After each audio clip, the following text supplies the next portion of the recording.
"I shall get well! I shall get well!" he cried out. "Mary, Dickon, I shall get well, and I shall live for ever and ever!" That is what Colin, the sickly child whom everyone thinks will die, cries out when he finally gets into the secret garden. The garden gives him so much energy and hope. The Secret Garden is the Classical Conversations Challenge A novel we will be summarizing today, chapters 16 through 20. But Colin doesn't say this until the end of chapter 20, so let's find out what happens before. In the description, you can find links to chapters 1 through 15 summarized. But first, welcome to Camp Hain, the adventures of a Catholic family that homeschools, public schools, online schools, and has one super obsessed with baseball kid. Currently, I, Tia Hain, am a Classical Conversations Challenge A director. So a lot of this podcast is related to that for now.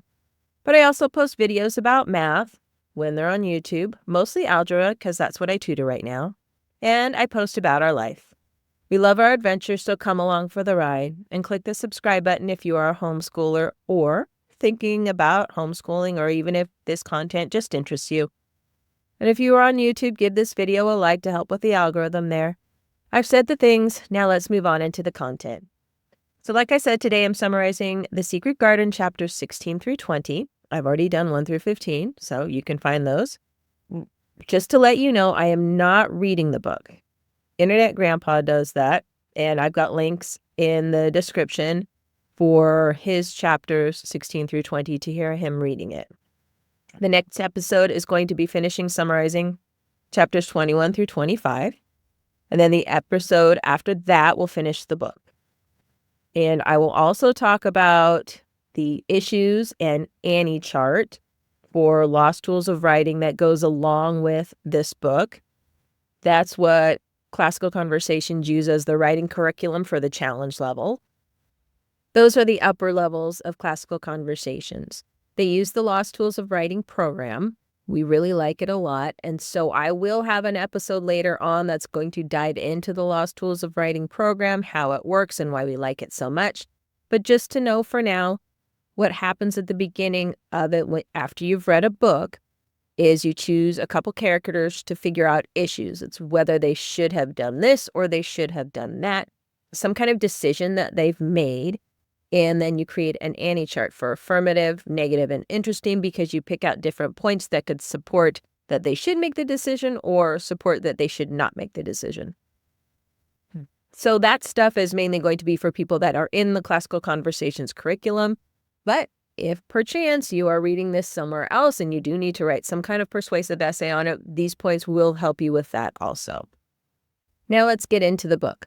Chapter 16. It's titled, "I won't," said Mary. So Mary is so busy in the garden that she's actually late to having her lunch and almost forgets about Colin. When she gets back, she tells Martha to tell Colin that she can't come see him yet, and Martha tells her that he will be put out of humor. She'll remember the last episode that we talked about. We talked about he needs to be put in the humor. Now he's going to be put out of the humor. But Mary doesn't care, and she wants to get back to Dickon in the garden. Mary and Dickon work all afternoon until the sun starts to set, and then they both make a pact saying that they will be back at work by sunrise. When Mary gets back, she finds out Colin is having a tantrum. Mary isn't used to considering other people, just like Colin isn't, and she doesn't understand why he's so upset. Mary marches down to Colin's room to tell him how selfish he is. Then they get into an argument about who is more selfish, each saying the other is. Then Colin says Dickon is the most selfish, and Mary has a fit on him. Colin begins to waver because he's not used to people fighting him. Then Colin talks about how he's going to have a hump. He's going to die. Okay, so just for some context on this, because I don't think I mentioned it before, because it's incidentally mentioned in the book, but Mr. Craven is considered a hunchback. Colin's dad is considered a hunchback, which I'm guessing today he probably had some kind of scoliosis was what they had, because he wasn't like crazily deformed, but people considered him quote unquote deformed enough that they were surprised that Mrs. Craven even married him.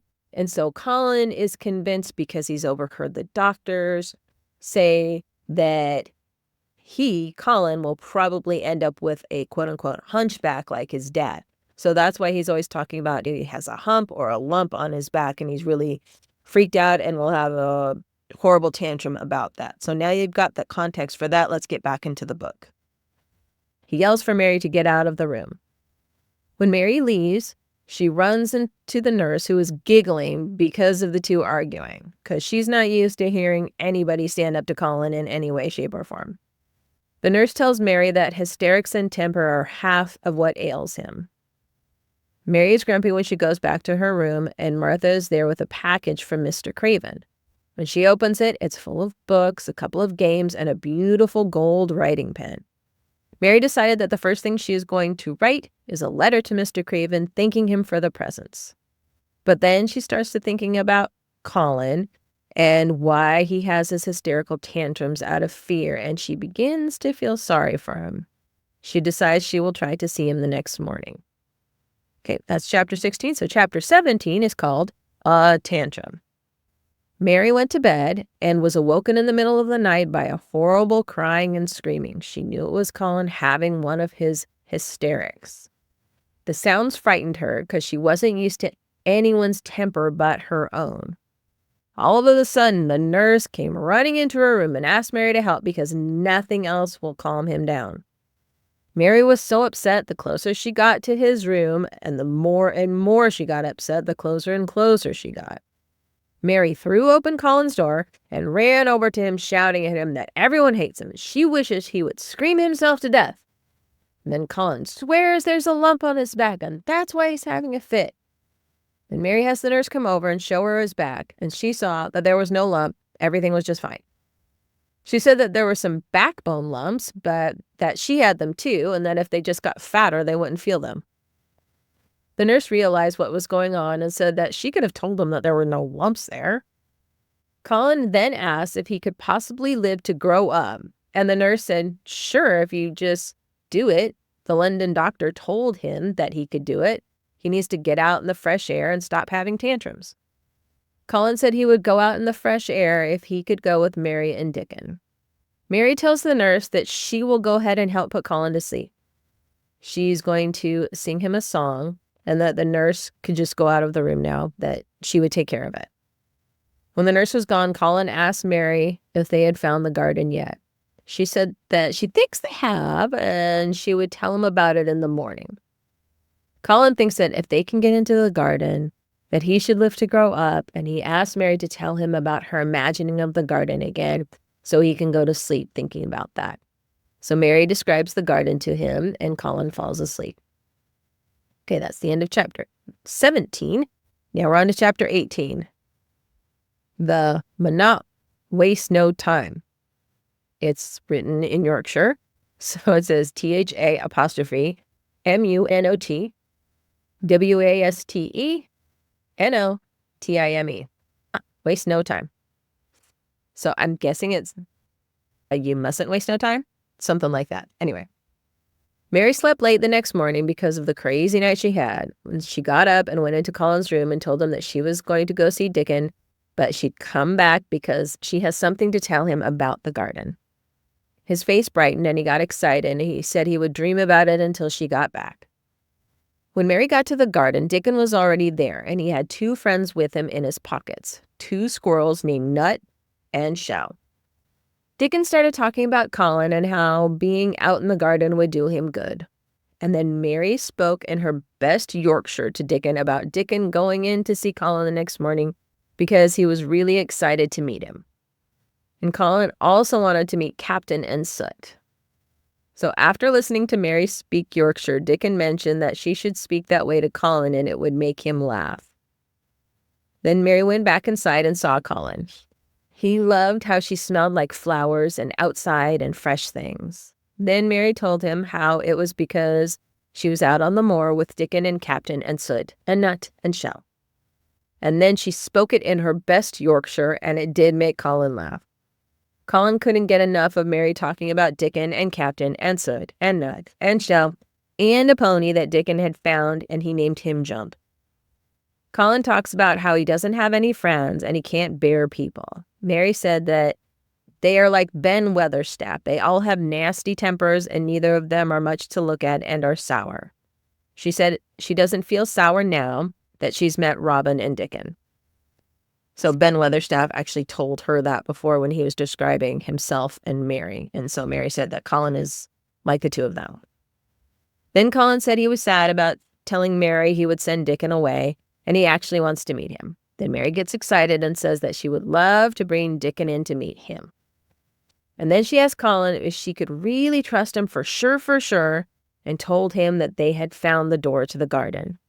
Colin asked her if it was just like she had thought, and then she confessed to him that she's actually been in the garden for the last couple of weeks, but she was afraid to tell him because she wasn't sure if she could trust him. That's the end of chapter 18. Now, chapter 19.